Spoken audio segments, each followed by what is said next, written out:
Okay, so welcome everybody to this session organised by the Rapid Transition Alliance. My name is Peter Newell. I'm Research Director of the Rapid Transition Alliance, and also on the call we have Nikki Staunter and Sophie Marsden, who work with the Alliance, based at Sussex University. We've been around for a couple of years now. We were launched at the end of 2018, basically trying to generate stories of hope and about the possibility of change and rapid transitions towards sustainability. And our strapline is evidence-based hope. So if you check out our website, you can see we've got lots of stories about the possibility of rapid transition around energy, food, housing, finance, a whole set of sectors around the world today, but also drawing on historical examples of when this change has been possible. And what we're really trying to do is show that this change is possible now, and to call out inaction and show what's possible in the here and now. And so we've started thinking about sports and the sports sector as a key site for rapid transition, and that's why we organised this session today with this great set of speakers that we've got lined up. You may be expecting to see Andrew Sims chairing today's session, but unfortunately he's been taken ill with COVID and sends his apologies. So I'm sure you'll join me in sending us our best wishes for a speedy recovery. And so on to today's topic. Obviously this is a big year in the battle against COVID, but it's also a key year in the battle against climate change, with the key COP summits at Glasgow at the end of the year, or we hope it will still be at the end of the year. And clearly the clock is ticking to accelerate rapid transitions to address climate change and to keep global warming below 1.5 degrees. But it's also a big year for sport and climate change, with the European Cup, the Olympics. And as countries try to recover from the pandemic, what we're trying to do in this webinar is bring together a group of campaigners, sports people, researchers, to ask the big question about what can sport do to accelerate rapid climate action and keep a world flourishing for sport and for all of us. And we've seen in a way that sport has massive ability to advance social justice agendas, perhaps most obviously and clearly in recent months around Black Lives Matter. But the question is, can it do the same for climate? Can sport show leadership and really push things in a progressive direction? But clearly, and this is based on a report we did with David Goldblatt, who's on the call, sports are also very vulnerable to the effects of climate change and climate breakdown in a range of ways. And there are questions about whether sport can clean up its own act in terms of its footprint around waste and travel, but also things like sponsorship to major polluters. What can be done there? So what we want to do here on this webinar is gather exciting examples of initiatives that people are undertaking to try and address some of these issues, and to hear a bit more about what they're doing and how you might get involved. So without further ado, because we've got a lot of speakers and not a lot of time, we're going to move into a short series of 3-minute brief presentations from each of our speakers about their organisations and their initiatives, and then there'll be time after that for questions. And at the end of each 3 minutes, Nikki's going to blow a whistle, or actually tap a glass, it turns out. We were hoping to blow the whistle and keep things to time, but she's going to tap a glass so we can keep things moving. So please, let's protect as much time for discussion and make sure all speakers get a fair amount of time. If you've got questions, please put them in the chat and we'll pick up on those in the second part of the session. The session is being recorded, so please bear that in mind. Don't use too many expletives. Don't be too rude about us. But share your thoughts, comments, drop in links to blogs and reports or other things that you want to share with the people that are on this session. So without further ado, I'd like to invite Amanda and Chris from the British Association for Sustainability in Sport to tell us about what they're up to. Good morning, everyone. I'm really excited to be here today. Just probably like other people, I've got 2 kids at home, so if they do pop in, I'll have to vanish or pretend they don't exist or something like that. So BASIS is a sustainability-based membership hub for the UK sports industry. And they're committed to delivering positive impacts for sport at every level. And in doing that by developing content that shapes the sustainability debate and advocating for policy environment that enables a sustainable sport.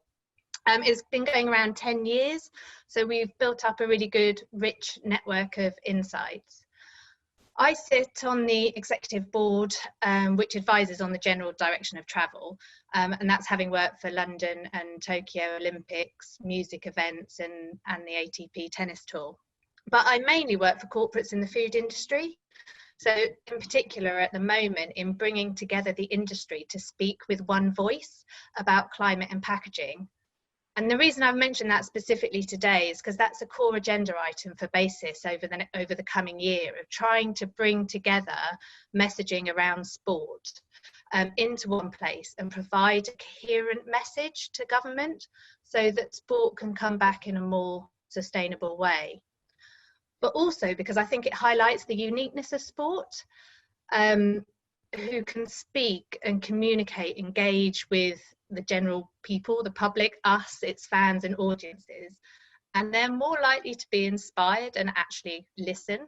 And that's compared to the retail world. I mean, who wants to hear about Tesco's or M&S banging on about plant-based food when they're still selling lots of meat, or recycling when they're still having loads of packaging?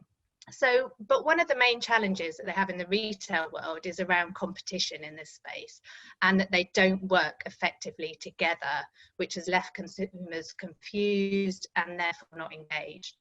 So this is where I think sport, being inherently competitive, but sustainability certainly doesn't have to be. And I think that could actually be part of the message here around climate. So I think the sporting world has got such a unique opportunity to come together, to speak as one voice, have a clear message around climate change and what sport can do to help. But it's really important that we get this message right. And that's something that BASIS is working on, building up to the November's COP.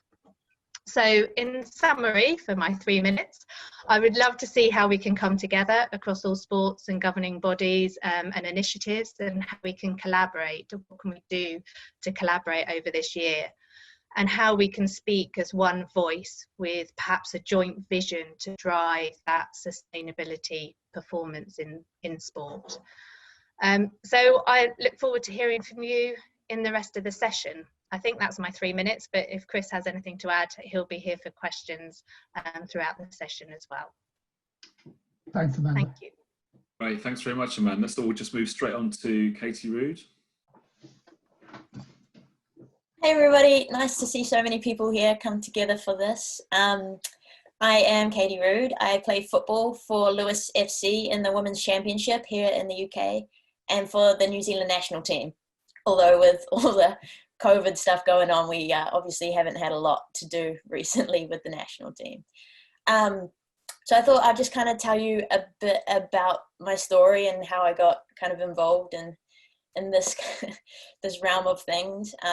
I was fortunate enough to grow up in New Zealand, where obviously we're quite known for our beautiful environment. And it wasn't actually until I left New Zealand that I realized how fortunate I was to have that. I actually left in 2017 to join Juventus in Italy. So that was my first professional contract. And I was kind of shocked at the lack of environmental awareness over there. I had this idea that Europe, you know, the other side of the world, be all quite forward thinking and up with the times. And yeah, I remember feeling quite shocked and a bit confused about it. But also growing up in New Zealand, we have a big dairy industry as well. And I saw firsthand the effects that industrial farming has on the planet and the beautiful ecosystems that we have there. So I've been vegan for over 5 years now, predominantly for the animals, but also a big part of it was to do with the environment and the impacts that has. And so, yeah, coming to England, it's been fantastic to see the swell of people aware, and it's clearly growing as well. But as an athlete, I wasn't really fully aware of the impacts that sport was having on the environment. I got curious with Extinction Rebellion early on, and went along to to the first thing in London. And I was camping on the street, and then I went to play football. I played against Aston Villa, managed to score a couple of goals, and I came back to London, and everybody was like really amazed that I'd gone and played football and scored some goals. And I didn't quite realize the impact that an athlete could have, and it was kind of cool to see how astonished everybody was. And coincidentally, that evening, Etienne Stott was doing a speech about how he had won the Olympic gold medal. He'd really been passionate about the environment and wanted to take a stand, but he was anxious about his the perception from the public because of his reputation. And he said something about he realized it was because of his reputation that he needed to take a stand, because that's the power of, that's what you can do as an athlete. And it just, something clicked for me, like where are the athletes in this conversation? We obviously have a big platform across the globe, and people look up to us. And so, it just made me think, like, where are the athletes talking in this? So I reached out to Etienne, and he put me in contact with Dave Hampton, who we'll talk to later on in the conversation. And we, got cracking with Champions for Earth, but I'll leave Melissa and Dave to talk to you guys about that. But yeah, it's been quite a journey, and figuring all that out. But basically I'm just an athlete who's passionate about the environment and keen to use my voice and kind of encourage and share my perspective with people who hopefully maybe look up to me and are in my realm of things, who might not have thought about things in the way that we might see it. That's basically it from me. I'll pass it on, but thank you all for attending today. Thanks a lot, Katie. That's fantastic, and thanks for all your efforts in bringing attention to these issues and using your status. Great. So we'll move on to another Katie now. Katie Cross from Pledgeball. Hi, thank you very much for having me. So I'm Katie Cross. I'm the founder of Pledgeball.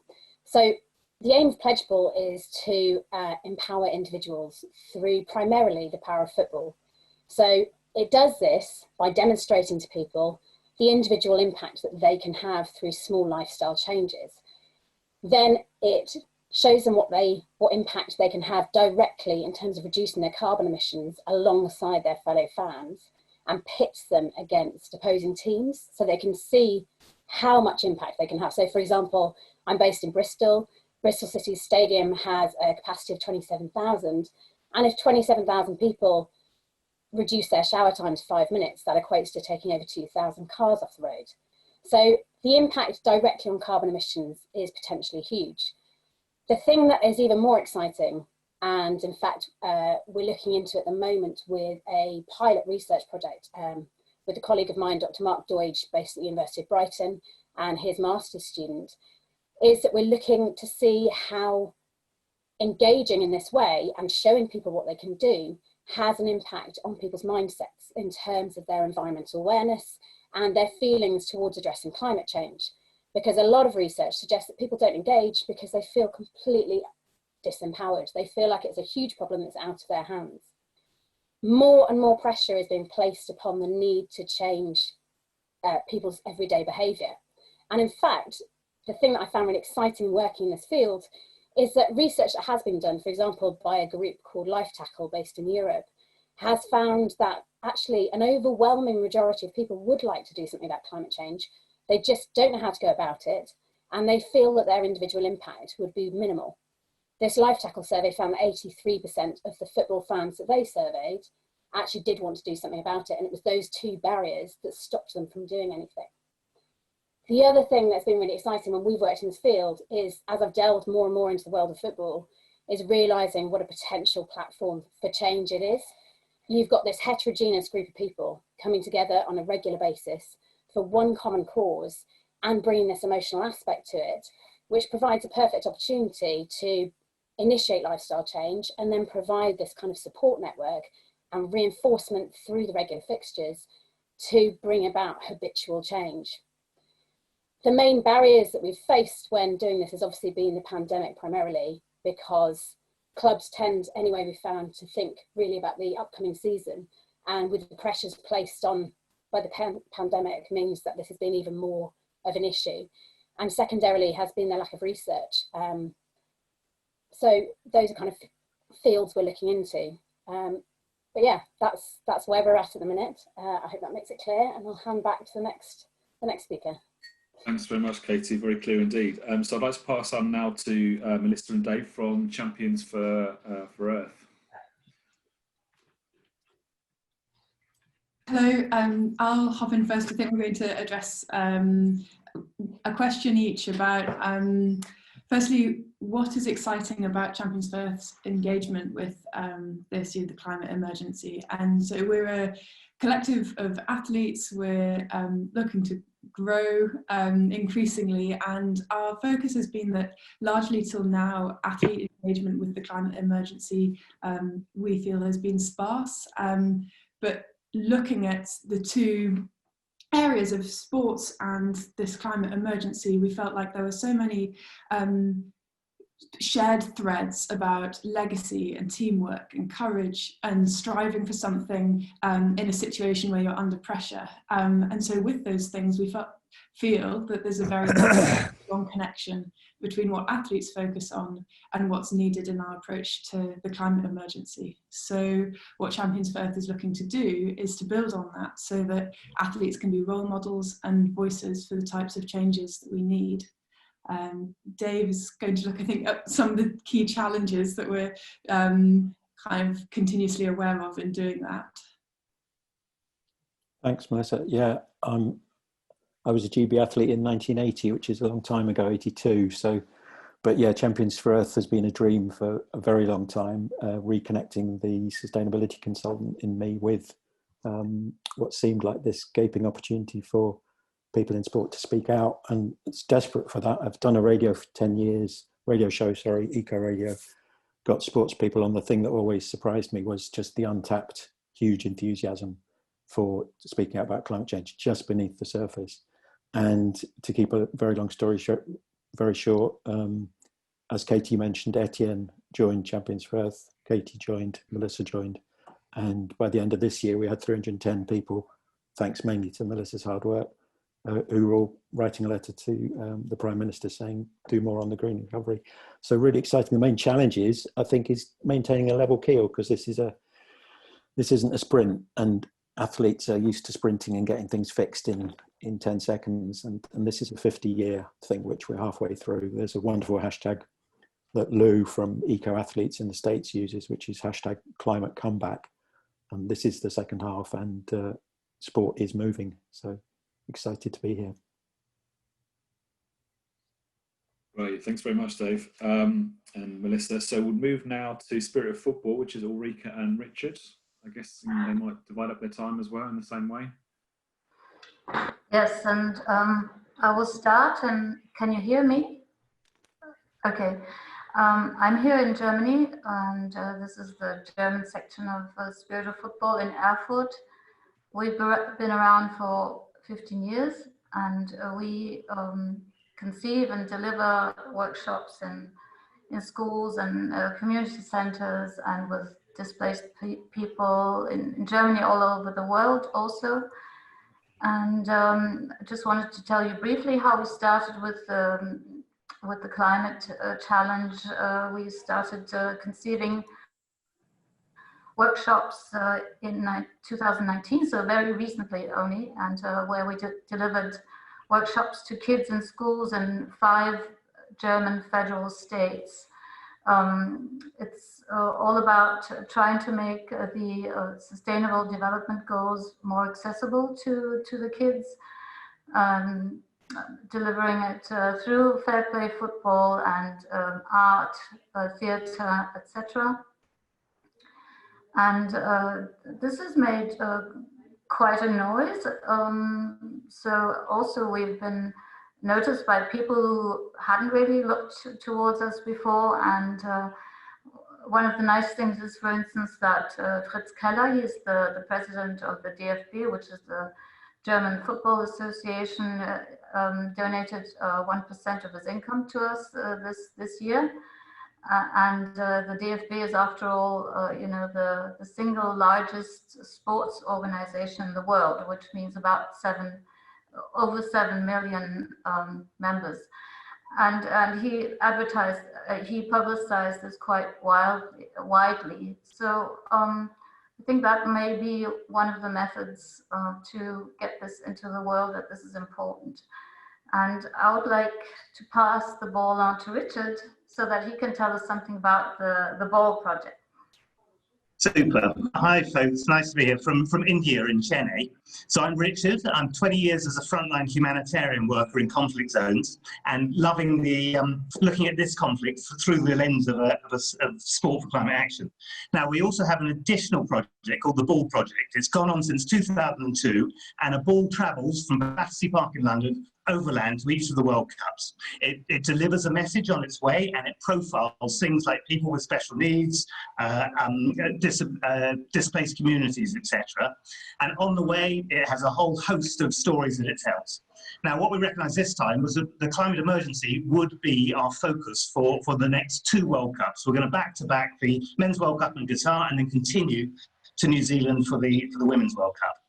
Last year, we started to explore what opportunities there were to link with people who are already working on this particular crisis. And we found a whole host of you, a lot of you now. We read the reports, we got linked in with David Goldblatt, we got a lot of linkages, and then suddenly, really exciting, it's taken off. We can see that there's expertise out there, and you do not need to be the experts on all of this. We can focus on getting our ball to the World Cup, try a carbon neutral journey or carbon zero, and profile some of the problems with that, with other work that will come with it. Just a couple of quick challenges that I asked for.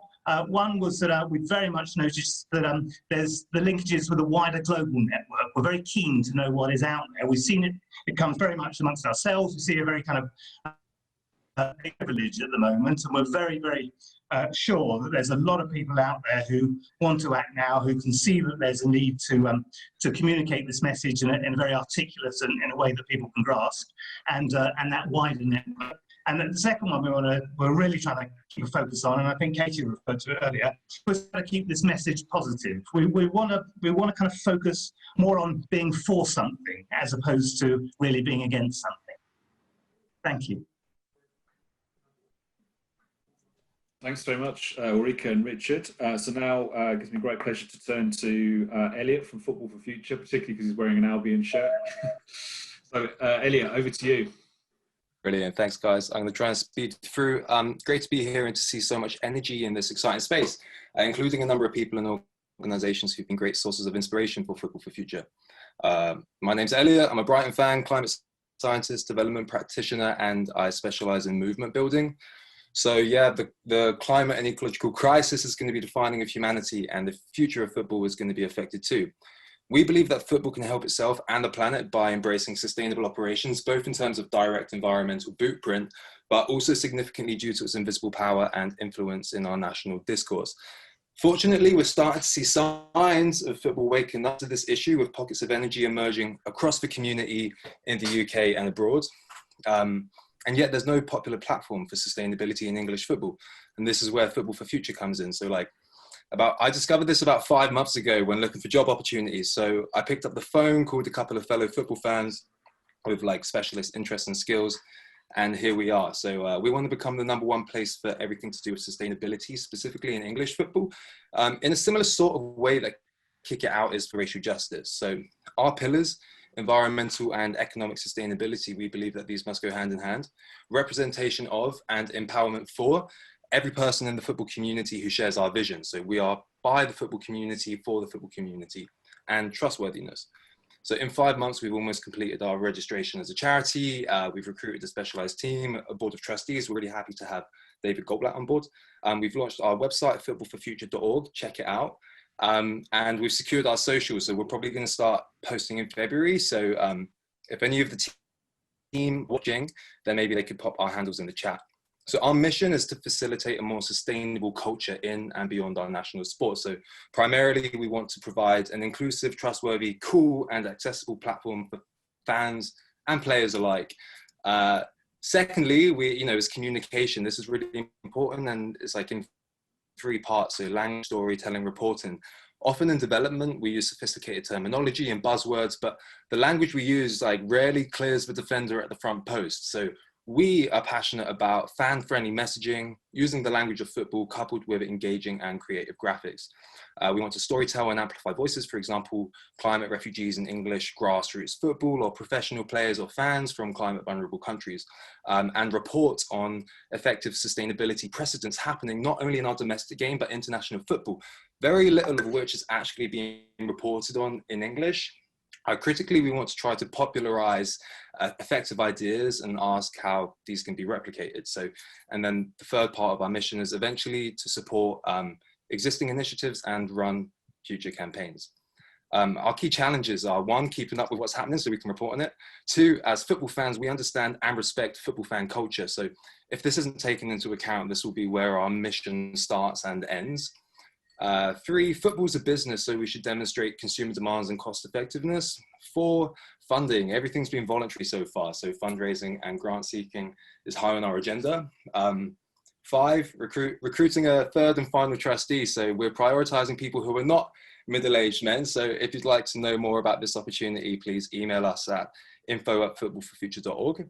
And networking, you know, we're new in this landscape. You know, we have collective and collaborative intentions. Once again, drop us an email. So yeah, we're new, excited, passionate, we're prepared to make mistakes, and we're ready to learn. Thanks. Excellent. Thanks very much, Ilya. That was great.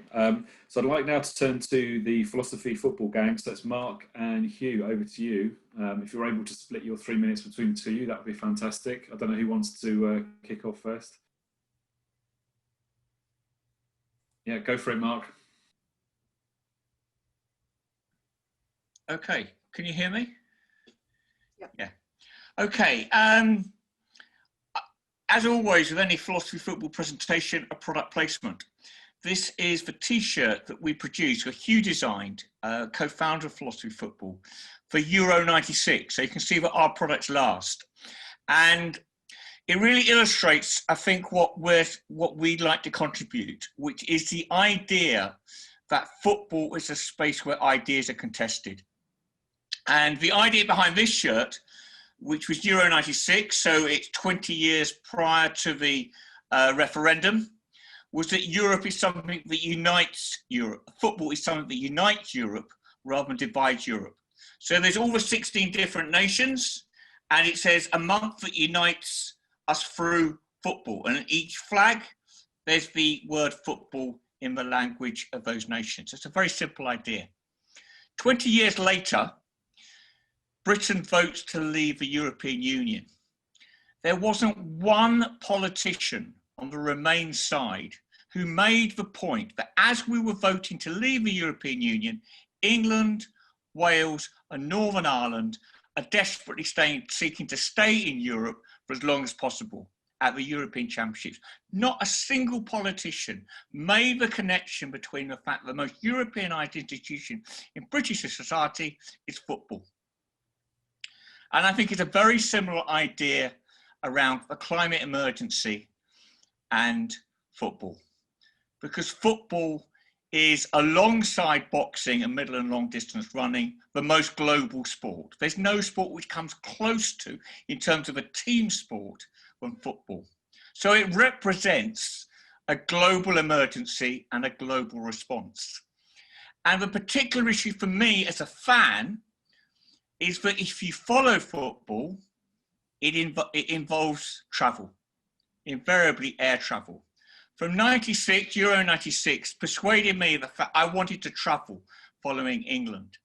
The most memorable match of Euro 96 didn't involve England. It was going up to Manchester and seeing the centre of Manchester absolutely full of Italian and German fans. I thought, what an experience to follow your country to another country and then see them play each other in that other country. And so I went to Japan, Azerbaijan, Kazakhstan, Albania. So I went through the qualifying campaigns. I went to every World Cup and European Championship. I don't drive. It's because I've been run over 4 times. It's nothing to do with the environment, I'm afraid. I know what a car can do to a human body.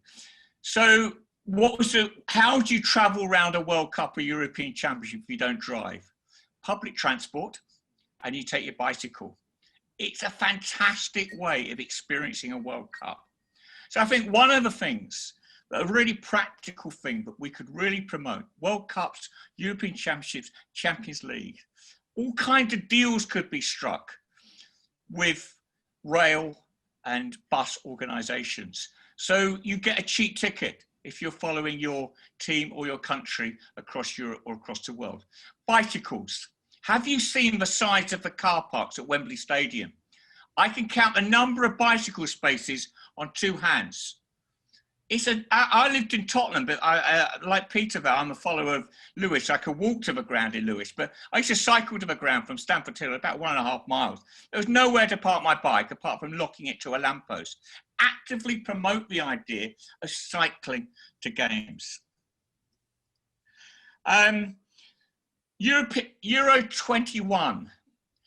I mean, Platini's idea was to mark the anniversary of the foundation of the European Championship, was to hold it all across Europe. I'm mildly confident that it won't go ahead on that basis. I think what's going to happen is that England is going to end up hosting the entire tournament. But I think we should be really flagging up right from the beginning that tournament organisers, I'm thinking particularly of World Cups and European Championships, have really got to think about how you minimise, absolutely minimise, fans using environment destroying modes of transport. So those are some very simple ideas. When Andrew invited us to this seminar, he said, if one really good thing came out of this seminar was to produce a t-shirt that brought together football and the climate emergency, that would be a good product. And we'd be very proud to do that. Because, you know, we're a small company. We're perfectly formed, but we're a small company. But there are, I reckon, thousands upon thousands of fans out there of football who are also concerned with the climate emergency. And it's no criticism of the other speakers so far, but I reckon all of the other speakers have spoken about the athletes or the players. The athletes and the players are a tiny, tiny minority of the sporting community, particularly in a team sport like football. The people to get on side are the fans. And the number one concern from the fans will be, are you saying we can't have the World Cups anymore? Are you saying we can't have European Championships anymore? Are you saying we can't have Champions Leagues anymore? And we have to have an answer to that. And my answer is we can make these better by not using air travel primarily as a mode of transport. So there you go. Right, thanks very much, Mark. Hugh, is it all right to bring, just in terms of time, can we bring you in on when we get on to questions and discussion? Just because we need to catch up time a little bit. And I'm going to ask you, when we do get to questions and discussion, Mark, what would be the slogan on this t-shirt that you're talking about? What's the one-liner or the hashtag? That's what I want to know. So thanks very much for that. So let's move on to David Goldblatt, first of all, and then Matt to round us off. David. Everyone, thank you very much. Thanks for having me. Really great to hear from you all. Sorry, was Hugh going to speak? Or is it down to me? No, it's you now. I think we're going to bring in Hugh at the question time, just for reasons of time. Okay. I've met lots of you before. Hello, good to see you again. Really nice to meet some new folks and yeah, hear all the good energies. And I think that's one of the main purposes for us to, you know, begin to be more than the sum of our parts. And so I have 2 thoughts that I want to put out for discussion about how we might continue to be more than the sum of our parts. The first is that if we're all going to get anywhere with this agenda, obviously we have to be at the very least a European, but of course really a global alliance. And there are organisations, individuals out there in the rest of the world who we should be talking to and who should be talking to us. So I'm just wondering whether 6 weeks down the line, we might have another one of these conversations, but take the opportunity to invite and engage with folks in France and Germany, particularly in Germany. Amongst the fan movement, there are serious environmental plans being put forward for the reform of German football. Supporters Direct Europe are beginning to engage seriously with this. And I think we might even all collectively like to hear from UEFA and this is partly a response to Mark's excellent points about the costs of mega events, is that UEFA announced just before Christmas, and no one was really listening, the most extraordinary level of commitment to sustainability from any sporting organisation. They've teamed up with the European Commission to actively promote the European New Green Deal agenda. They're going to have a 3-year advertising television campaign forward by UEFA, and they are offsetting, within the limits of offsetting, all of the aviation carbon emissions from Euro 2021, if there are any, but also Euro 2024. And Philip Lahm looks like who is running that, is a serious supporter and advocate. So we also have in France a network of NGOs and activists working in French football. I think it would be great to have them in the room. And I was lucky enough before Christmas to speak to a whole bunch of women football players, mainly from the Australian women's national team, who are getting together with others in Australia to campaign at the Women's World Cup in 2023, and for it to be a zero carbon event, and for future events to be zero carbon. So these are all folks who are our natural allies. And the second thing to say is, what might direct those conversations, and what might direct, what can we do together? And as a number of people said, it's, COP26 this year. So if we're going to speak with one voice, that's probably this year who we should be speaking to. And given the sort of enormous complexity of COP26, you can't really be talking to the whole thing at the highest level. Our focus should be on the sports section, the Sport for Climate Action framework.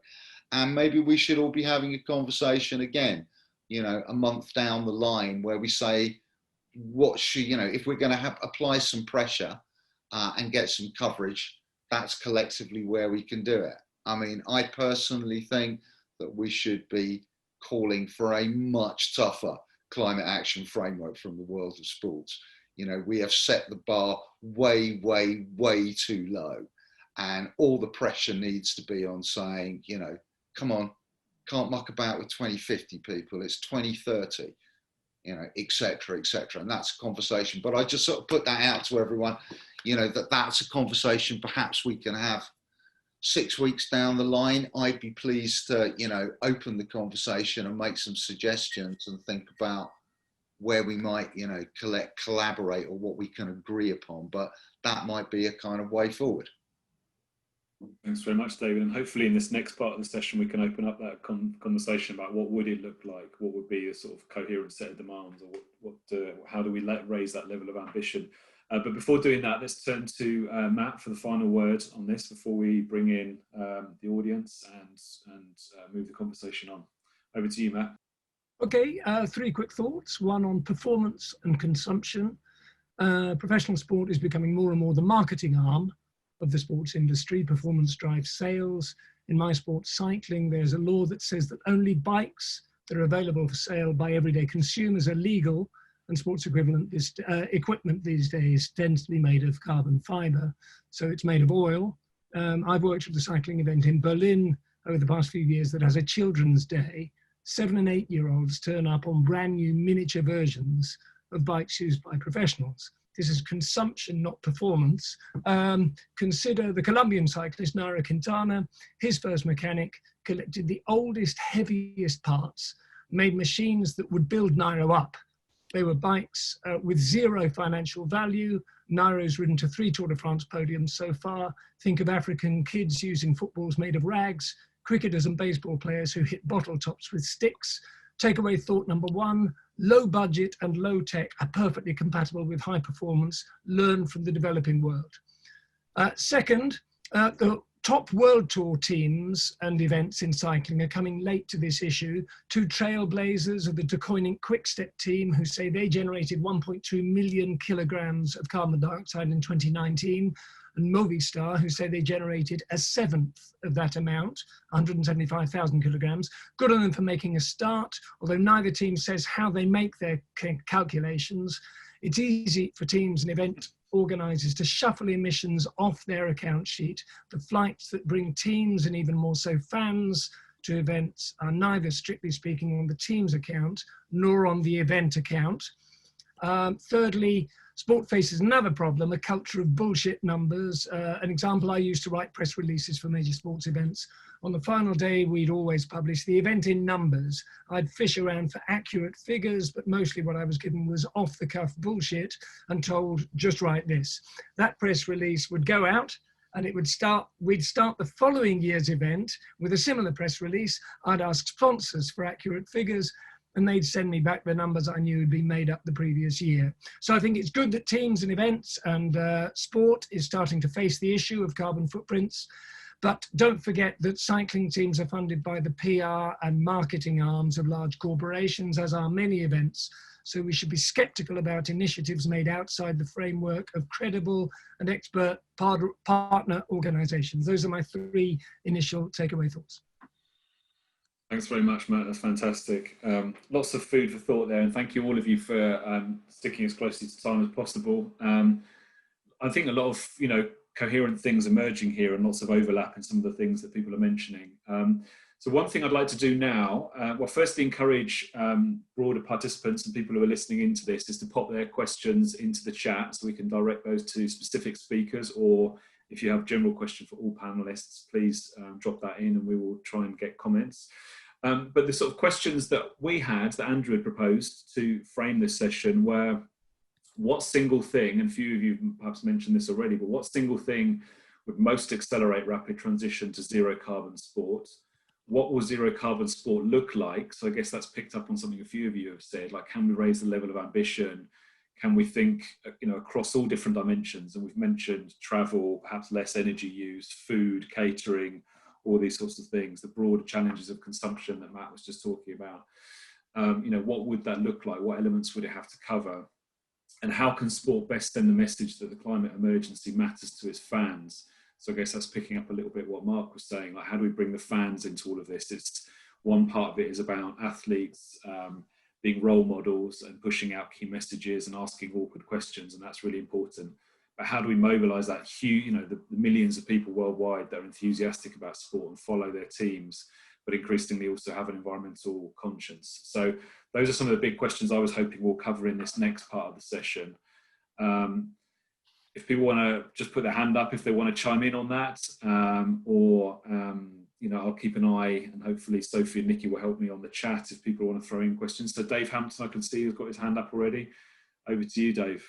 Never shy. Well, I agree with you totally, Peter. And I think for me, it's mainstreaming as well.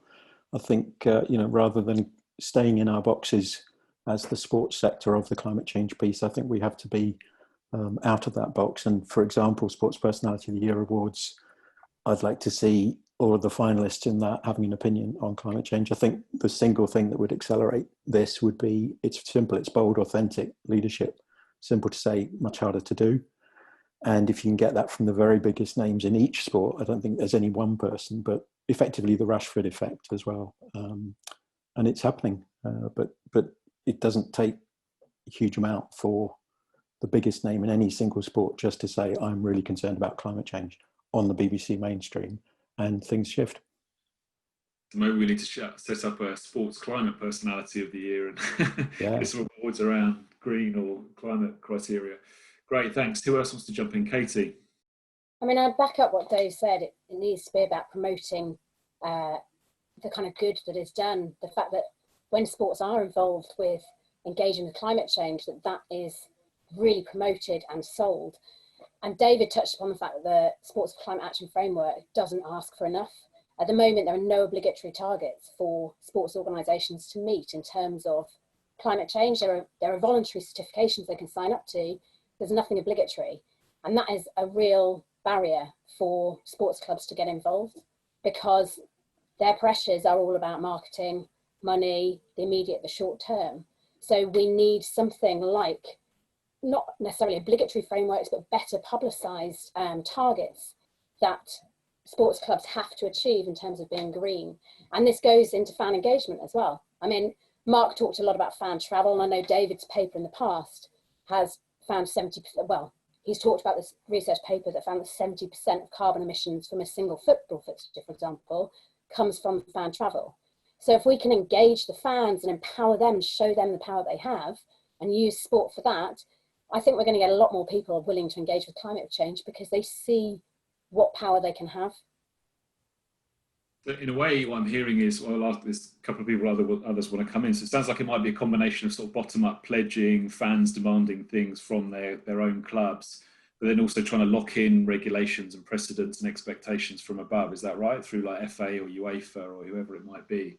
So it'd be that pincer movement of trying to generate that pressure from below, and a bit like Pledgeball, trying to get fans to say, okay, we're doing this, what about you? Ratcheting up commitments from below through sort of more voluntary means, but then also setting regulations and standards from above. So I saw Chris and then Mark, I think, who want to come in. Thanks, Peter. So just to put myself into context, I chair the management board, which Amanda sits on. And we've been in the space probably 10 years now.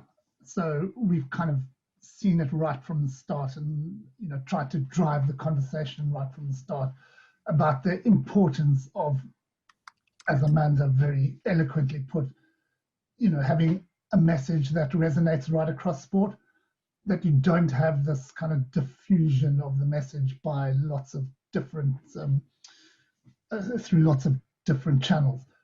And that has, to be honest, I still think that is one of our failures of sport. So whilst we resonate, and particularly in our organisation, so we reach out and we have as members most of the practitioners in the operational sphere of sport, but we don't have the connection into the higher echelons where the real decisions are going to be made. So, and that's why coming together and really talking as one voice is massively important. Dave will know, you know, the Green Sports Alliance have been doing similar kind of thing in America. And whilst they've sort of gone off on a slightly different path to what we're trying to do here, I would say they still, from having a great start initially in bringing in all the leagues together, their message is now starting to, my personal perspective, beginning to be diffused, and they're not getting the traction up at the right, you know, in the right spheres. And I really think we need to avoid that here. We can, you know, I mean, I'd like to propose that we can do that because we've kind of been around the longest, but we need the help to really build a coalition of all the sports together. So that's going to be my question. Who would be the people that can access those higher echelons? What does it require there to be more of a transnational sort of alliance amongst a lot of the organisations on this call and beyond to get the ear of perhaps combined with a sort of a climate version of Marcus Rashford, making some big demands that will open a few doors? Yeah, well, I know attending the webinar is the CEO of Basis, so if he wants to come on and give some kind of context to that about, you know, building the coalition, it's something that's our mission for this particular year. Okay, thanks. Mark, you had your hand up, I think. Yeah, a couple of points. I mean, I think there's something very specific about the Marcus Rashford experience.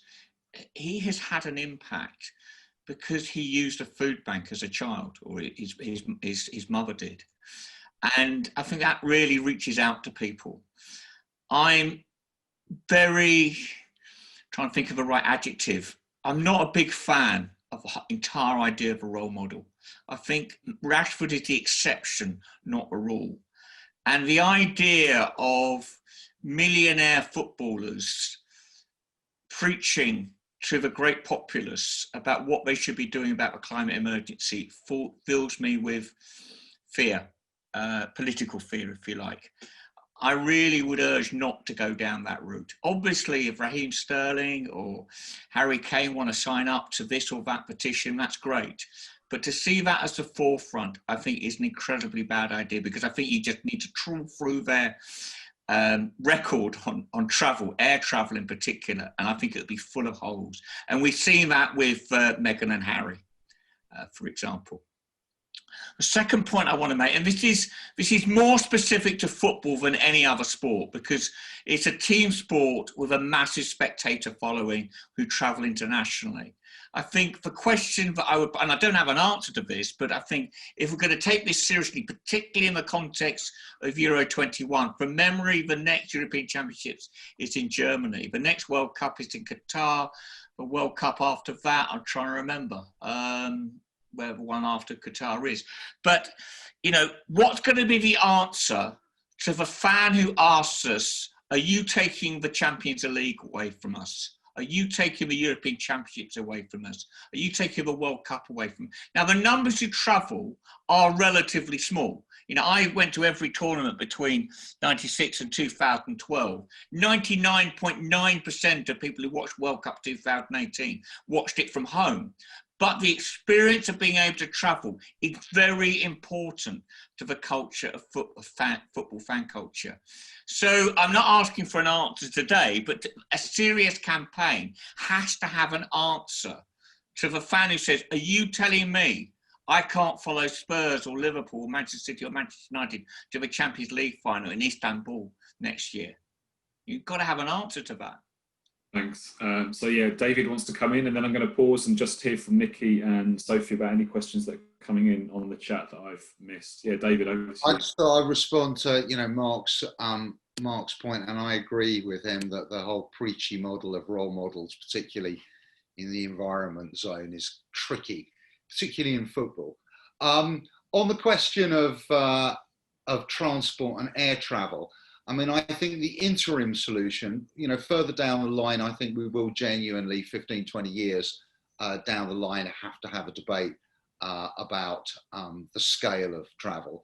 But right now, UEFA for 2021 and 2024 are through reforestation projects of the highest order, offsetting the entire carbon emissions from all travel to the tournament. By air, teams, fans, etc. And Qatar 2022, paradoxically for a hydrocarbon soaked event, is also offsetting the entirety of all carbon emissions, not merely of transport, but construction, the whole works, 7-star kind of version. I mean, but when you're spending 290 billion, this is not a problem. But what I would say is the minimum, what we should be saying inside football and indeed all sports is this is what every mega event and every league has to do. When you set your budgets, the first thing that has to happen is a percentage has to be allocated to offset your carbon footprint, in this area. That's the first call on everybody's budget. This is how, and if you're not doing this, eventually down the line, you shouldn't be running it. This is the bare minimum we can expect from international sport. That's what we need pressure, because, UEFA, bless them, full of lovely European social democrats with a social conscience. But this is not the norm. But this has to become the norm for every single sporting event, commercial event, everywhere. Yeah, I do have some concerns about offsets, though. That's the only thing. In order to allow, elite travel, that we're basically going to have to set aside huge areas of land and forest, probably in the global south, and often people get shifted off their land to make way for those. I mean, there's been so many controversies around offsets, and of course, there's good ways of doing it and bad ways of doing it, but we probably need to be a little bit careful about offsetting being the key answer. So Elliot's waiting to come in. Elliot, before you jump in, there was a question for you. I think I saw somewhere on the chat. Someone has said, I think this is Tom Crompton, you mentioned another crucial area, the contribution that sport makes to public discourse about what matters to us collectively and the values that predominate in wider culture. You'd like to know more about that. So maybe you could combine that with your answer when you jump in now. You're on mute, Elliot. Sorry, would you repeat that question, Pete? And now you're on mute, mate. Sorry. Yeah, the question was that you mentioned this other crucial area, the contribution sport makes to public discourse about what matters to us collectively, the values that predominate in wider culture, and they'd like to know more about that. But that can also be a chat offline if that's totally beyond what you were going to say. Well, definitely. I mean, I think with every sort of crisis or intervention, when change needs to happen, it needs to come from above and below. So, you know, we need to be working with the corporate side of football, but you also have you need to have a socio-cultural intervention for fans. And the conversation doesn't exist yet. You need to popularize it. If you don't popularize it and shift people's awareness, they're going to be resistant, aren't they? You know, if people don't know why you're coming in and trying to make changes, of course. And, you know, football fans aren't going to be very receptive of that. We know that. We need to include everyone, you know, not only professional football, but we need to be talking about grassroots football. I know in the report that David wrote with the Rapid Transition Alliance, they were talking about how grassroots football is going to be affected by flooding, for example. No one's mentioned that so far. You know, that's really important as well. And it speaks to the kids, it speaks to parents, you know, and also, you know, using ambassadors and having footballers who are going to feel empowered enough to speak out about this decision, you know. So for example, you have to create the conditions. People aren't going to come up tomorrow and you're not going to have Harry Kane being like, we need a green transition. You have to create the conditions for people to be empowered and confident enough to be able to do that, you know. If Eniola Aluko watched a David Attenborough documentary last night and she wakes up this morning and she's like, oh, I want to use my platform to try and like speak up about this really important issue. I can't believe no one's talking about it. And she wants to do more than just do a tweet or an Instagram post. Where does she go? There's nowhere to go at the moment as well. And I think you just have to, you know, the social intervention, that's the long game, but social change is like a really important prerequisite for sustainable actual change, whether that's policy or whatever. If social change doesn't happen and awareness isn't shifted, then the policy is probably not going to go through, or if it does go through, it might not be, you know, it might not be a sustainable transition anyway. So there's definitely, like, you know, like I said, the corporate stuff, the operations of clubs and tournaments becoming more sustainable, but then you've got to popularize these ideas amongst the fan bases. You've got to make it cool, you've got to make it trendy. Climate science is usually very dry and very alienating for people. I think, you know, we're all pretty clued up on the science and we can talk about carbon parts per million, or like even like Greta Thunberg. Most people don't know this, you know. We have to start basic, try and use the language of football and talk about, yeah, you know, once again, this is what the, was it Playing Against the Clock report did. It was maybe that was one of the most like life-changing reports I've ever read, because it was like, oh my God, it's going to directly affect football. And humans don't care about crises unless it's on their doorstep. And I think COVID was a really interesting example of that, you know. So that's hard. And I think someone else mentioned earlier about like Rashford had the lived experience of child food poverty. And that's why, you know, he had such a great case, and his campaigns snowballed into one of the most effective social movements that the UK has ever seen, you know, at least in my lifetime. Every Tom, Dick and Harry, even people who've never been involved in politics, got behind that campaign. You know, Rashford said yes, Boris Johnson said no, Rashford says yes, and then the Prime Minister says yes. I mean, it's an amazing precedent. But also in terms of like the fan thing as well, I think it's really important about, okay, what will carbon zero sport look like? To the naked eye, it needs to look as similar to what it already looks like as possible. You know, talking about empty stadiums or talking about vegan burgers, you know, Forest Green Rovers is a great example and it shows what's possible, but realistically, in my opinion, that can't be replicated throughout football. It's a little bit, you know, people are going to resist. And we can look at collisions between football and other recent political movements, whether that's with child food poverty or BLM or rainbow laces, and we need to learn lessons from that. And you know, we're in this for the long run. We don't want to jump the gun and make mistakes which would be irredeemable for the climate justice movement in general. So yeah, I mean, I think, and that's kind of what we're, you know, Football for Future is here to do. We're here to start the conversation, to make it cool, to make engaging graphics and information that football fans are actually going to maybe potentially be able to vibe with, understand, and then chat to their mate about it when they're at the pub, COVID willing. Okay, this brings some others in because I've got, there's some questions in the chat, but I've got 3 people who've asked to speak now. So we've got Matt, Melissa, and then Richard in that order, I think. So Matt, first off. Yep, just to focus away from football very slightly, and to be just a little bit more cosmic and universal. Mankind once felt closely connected to nature. We lived in the spirit world. We were susceptible to nature's moods, its whims. Everything was connected. modern mankind has lost that groundedness in the cosmos. And I think that sport is one of the places where the modern world places that realm of miracles and wonder, and it can help reconnect us. The great bicycle races, mountaineering expeditions, round the world sailing events, they give a way for modern people to re-envisage our place in nature. And so sport can be a modern means, a very vital means of reassociation with the world. And just 2 words, Indigenous athletes. Yeah, very good point. Melissa, you wanted to come in? Yes, almost on that point as well. In response to what Mark was saying, I absolutely agree that it's very difficult for athletes at the moment to be authentic spokespeople for these issues.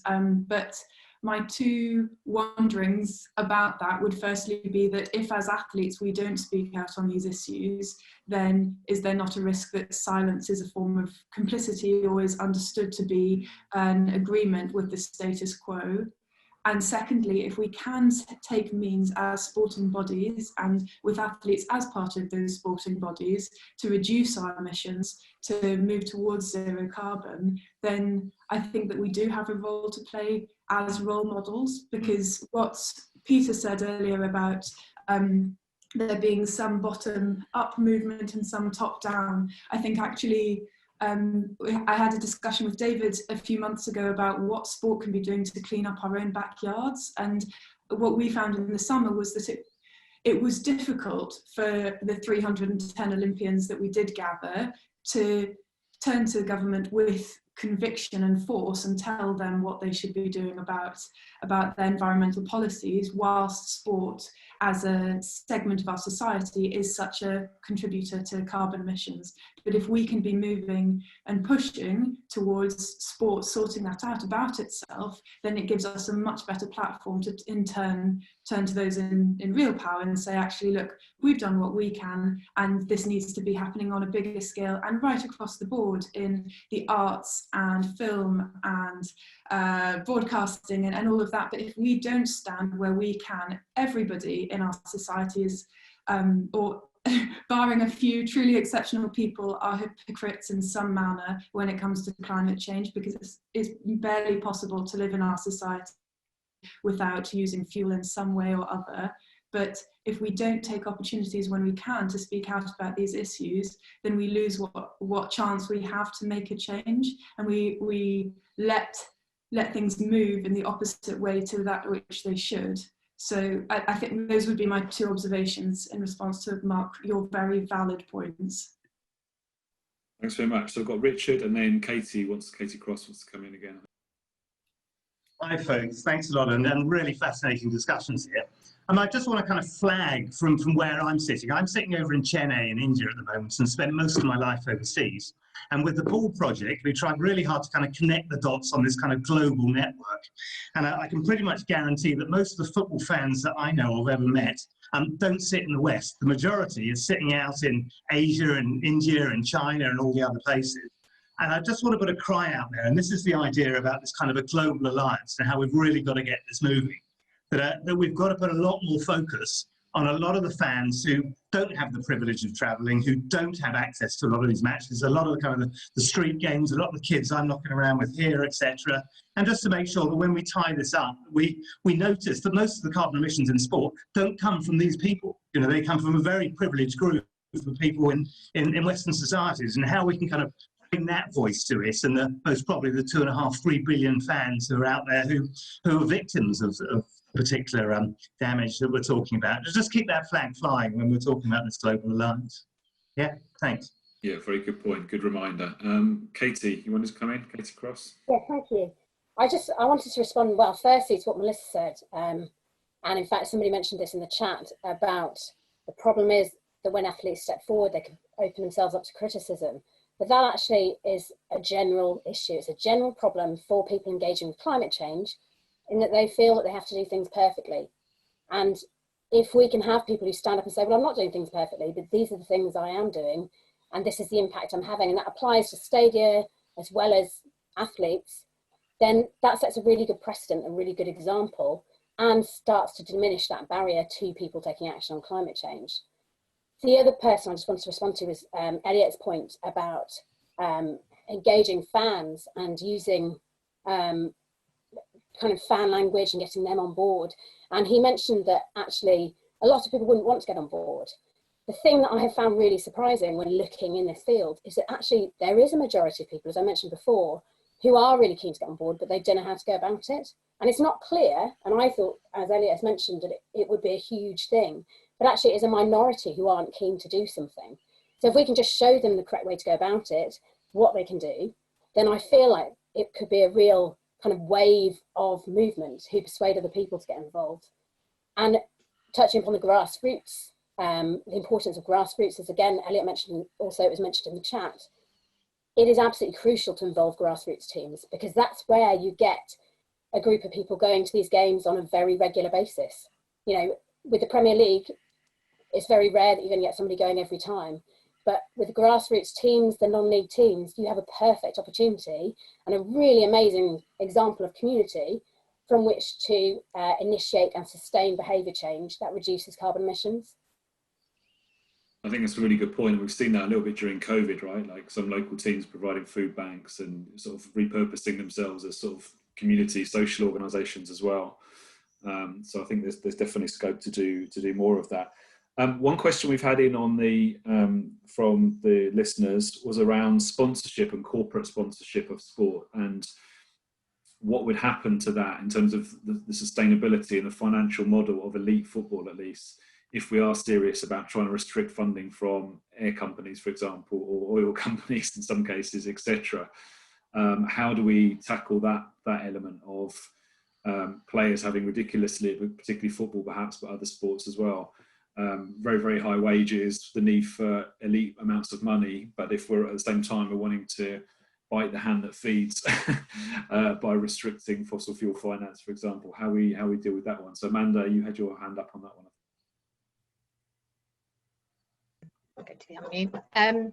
Yeah, I just, some of the work that I've been doing with ATP tennis is actually during this COVID period, they've had the opportunity to kind of sit back and think about the purpose of their organisation, and as part of that is around the sponsorship and partnership piece. And I think that's something that is really, really important. And at the London Olympic Games, one of the things we did is we had 6 sustainability sponsors, and they had to give us money to help and actually talk about sustainability as part of their games and their kind of activation on the Olympic Park.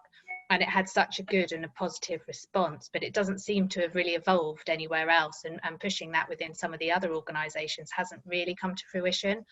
But I think it's getting into the nitty-gritty of those organisations where it's kind of at the moment coming a bit of a top up. A few athletes are pushing in different areas, but those actual governing bodies and so on, it's coming to the bit of you've got to put your money where your mouth is and actually say that we're happy to take a couple of million, yes, to have the right sponsor that we can talk about positive purpose. And that's the kind of thing, or good negotiations and good contract negotiations. And I think that's an area that perhaps some of the skills and expertise of that meaning isn't within some of those organisations. And it's an area that I think needs to be critically addressed through perhaps some of the CEOs and within those organisations.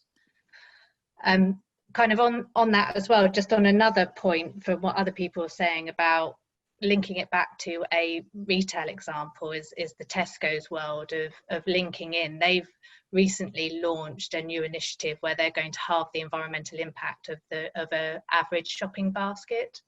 So they're kind of trying to shift the terminology into their consumer language. And I thought that was quite interesting. They've got no idea how to do that. They've now done it. Now all the other retailers are going, oh, shit, we've got to try and do something about this too and advance. And so I think that again is 2 powerful ways. Is there a powerful club that can go completely bold, put it in a really nice articulate language, and that others can then follow on and lead in? Or is it something you can try and do quickly, collaboratively with all of these great organisations that are on this call today, for example? Right. So I don't know if anyone else wants to come in on sponsorship and financing. Another thing that's come up in the chat is around merchandising, coming back to the point about unsustainable consumption. And that's going to be a tricky one as another line of revenue, and how we start to deal with that. I mean, I wonder if you could imagine sort of shirt exchange and swapping schemes amongst fans. They don't need to constantly, because the expectation is that they'll somehow buy the new shirt each year, at least in the Premiership. You know, how do we sort of challenge some of those assumptions and try and you know, generate demand for something different? Yeah, Matt, you want to come in on?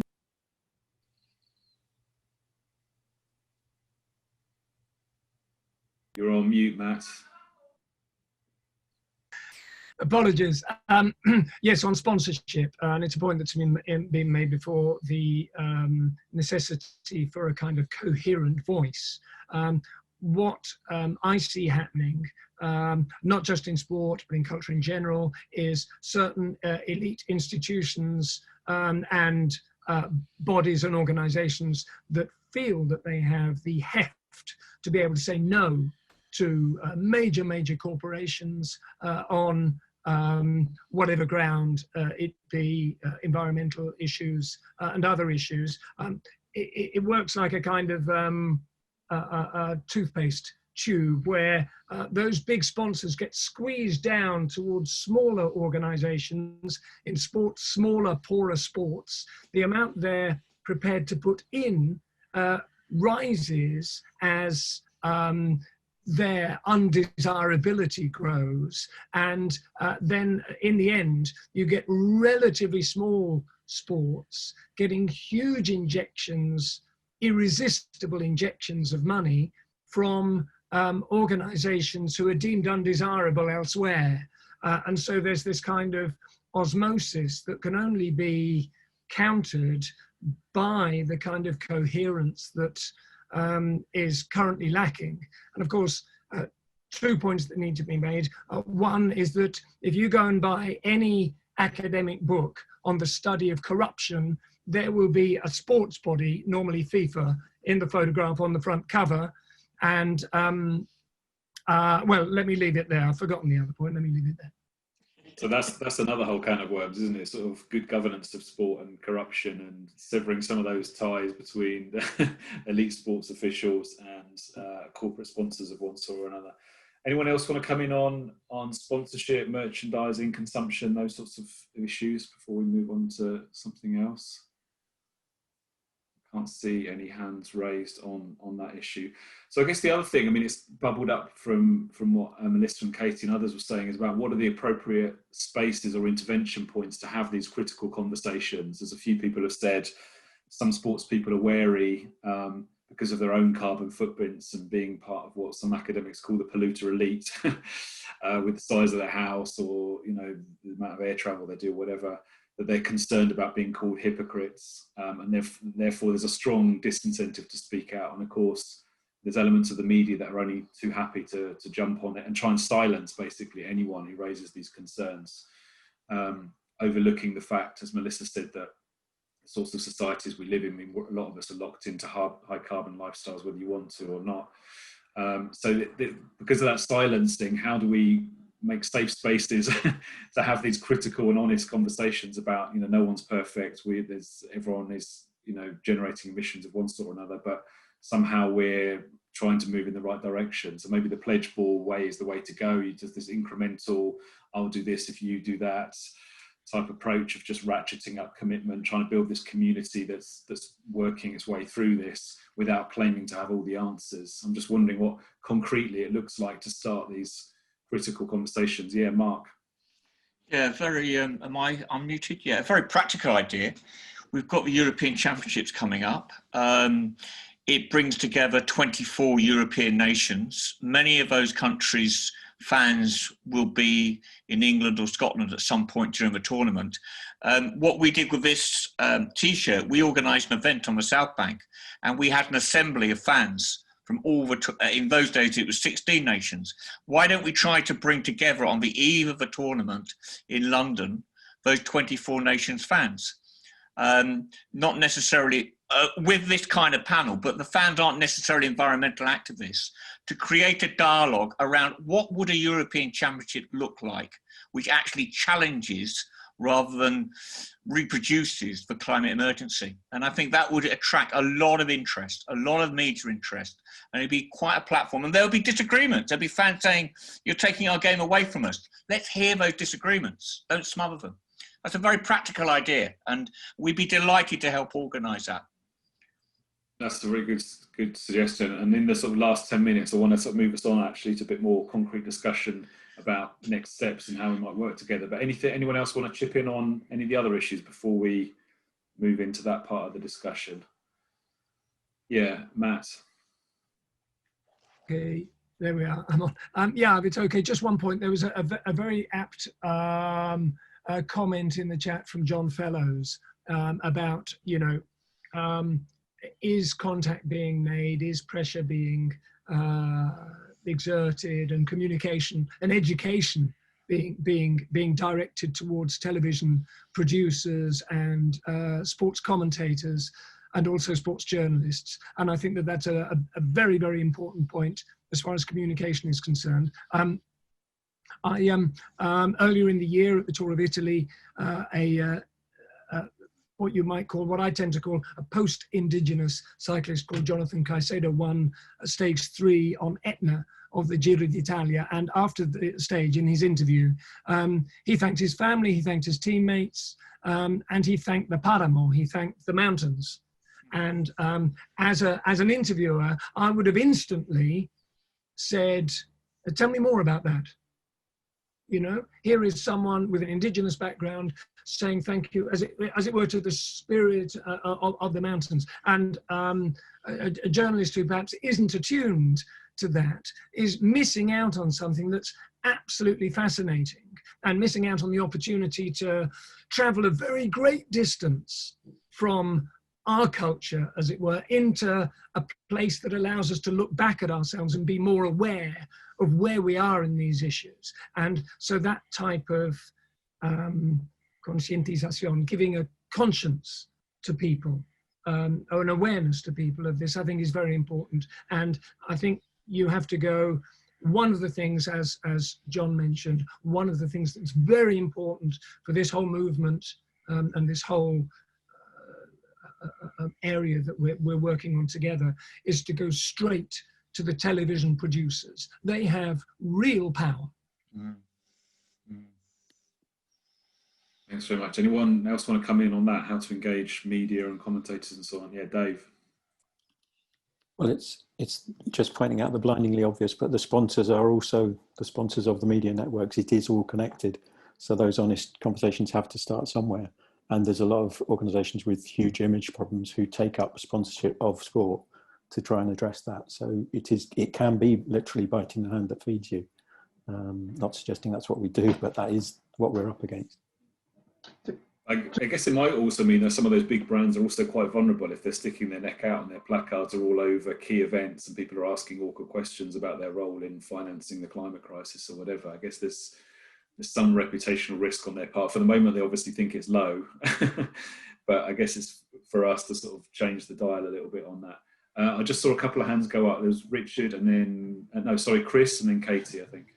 Just a quick one on the media things. I'll put in the chat there that we are trying to pull together a media a group, to a sort of committee to sit alongside us to help us talk and get that discussion going in the media. And actually, to be fair to the BBC, they have done quite a bit of really good work in this space. So, you know, I think we can definitely build on that. The other point was just around recreational sport, because I spent most of my life up until a couple of months ago working in recreational cricket, particularly around the funding and investment into the sport. So that is actually where a lot of the work lies, and you know, there are far more participants in recreational sport than there are at elite level. So, you know, we're going to make the difference at recreational level, really. That's where the big changes are going to happen. So it's something we do need to obviously keep in mind. Great, thanks very much. And then, yeah, Katie. I mean, I guess just building upon what Chris said and the answer to your question about involving TV and media.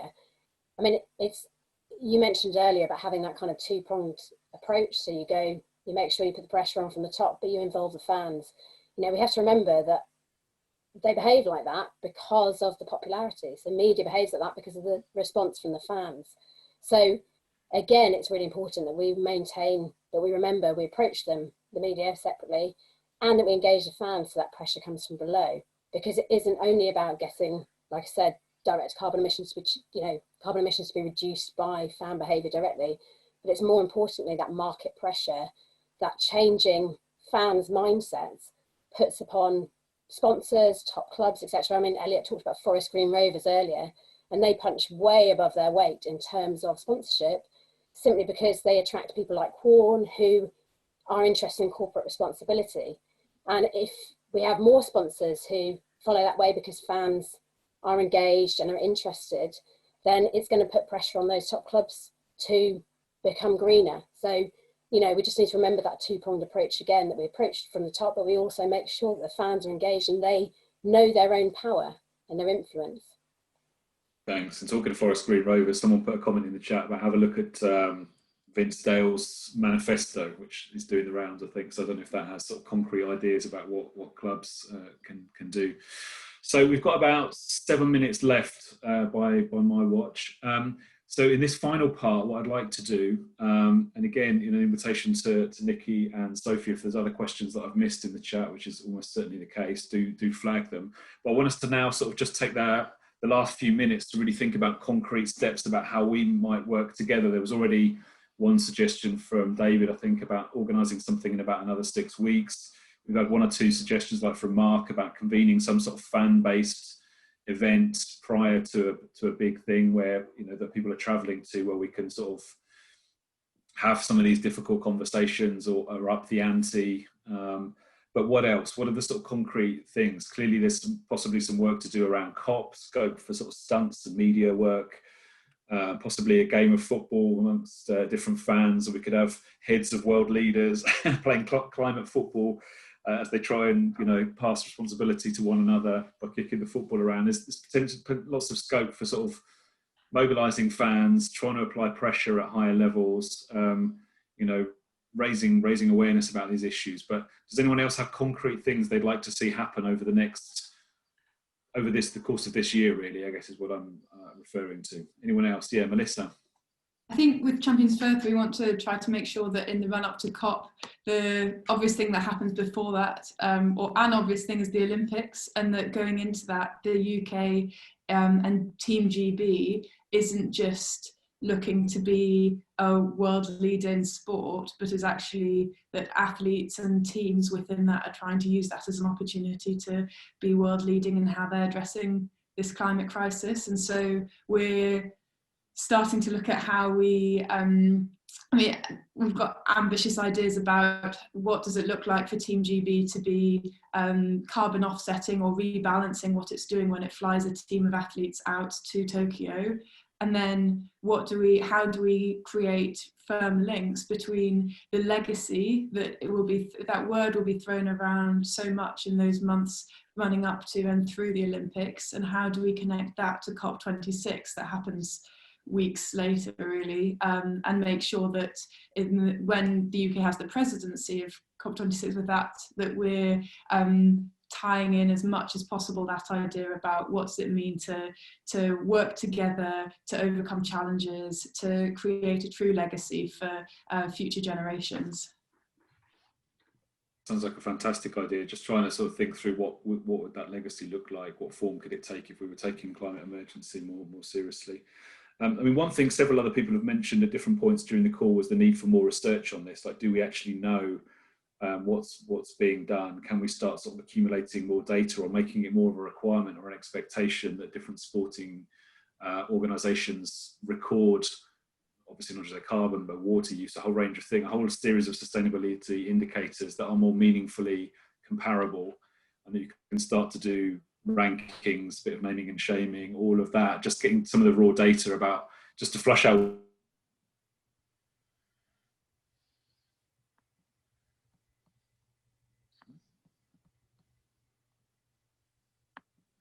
Has Peter frozen for everybody? Yes, he has, Nikki. I think he might have some connection issues. I've just, my screen is just frozen, so I'll take a couple of hands shoot up, and I can't remember whose they were. Richard, I saw you, Richard Hamilton.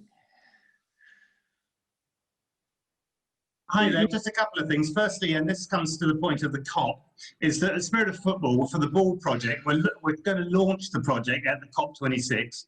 Now, what we're promoting the idea of is that maybe we've been speaking with Claire Paul from Sports Positive Action and saying, look, potentially we could use that summit, which is in September, as a springboard to get a lot of us together and come up with our messaging, which is what we want to deliver at COP26 as a collective sports community, and then work towards that with the view, and Peter, we've been speaking about this as well, is about some kind of event at the COP, which is around a football match with world leaders, etc., and some of the fun that could go into that. But use the Sports Positive Summit, look for a kind of coordination body like Claire Paul to kind of focus a lot of this energy. And David, you referred to it at the beginning of the day, saying that that we should potentially, because streaming kids, we should potentially have a discussion in a month or so and kind of play this out with the likes of Claire Paul about how this would look. But there's very much a focal point before COP on the Sports Positive Summit. Secondly, just to highlight that with the Ball project, we have a research component to that, where it's a year journey right across the planet, where we're collecting qualitative and quantitative data at the same time. Thanks. Right, thanks so much. Dave Hampton, did you have your hand up? I was scratching my head actually, but I'll leap okay. in for the moment. But now you've got the floor. Now I've got the floor very, very quickly. I just think there's an opportunity for a moment that we can't foresee. I take on board everything people have said about, Marcus Rashford had that direct connection. One of the first champions for Earth that won the award individually 2016 was the lovely weightlifter guy from Kiribati, whose name has just instantly slipped from me, but he was on the BBC doing a funky little dance after he'd lifted his weights, but he had the direct impact of climate change was taking away his home, all his community. So I don't know where it's going to come from, just staying open-minded and all grabbing us all opportunities that we have, because mainstream BBC, normally if you speak about the environment, Lizzie Yarnold, when she got her gold medal on the downhill on the skeleton, first thing she said was, I like the box the medal's in, it's made of wood, I'm an environmentalist. Instead of the BBC reporter picking up on that, they panned away and spoke about something else. So it's going to be fun. Yeah, I mean, I think that's the key thing that's come through a lot actually in our discussions today, is sort of the cultural shift that needs to happen, or as Matt was saying, the sort of the deeper values as well as the practicalities about regulation and pledges and so on. Yeah, Matt, final word to you, and then we really need to close. Okay, yeah, just a real quick one.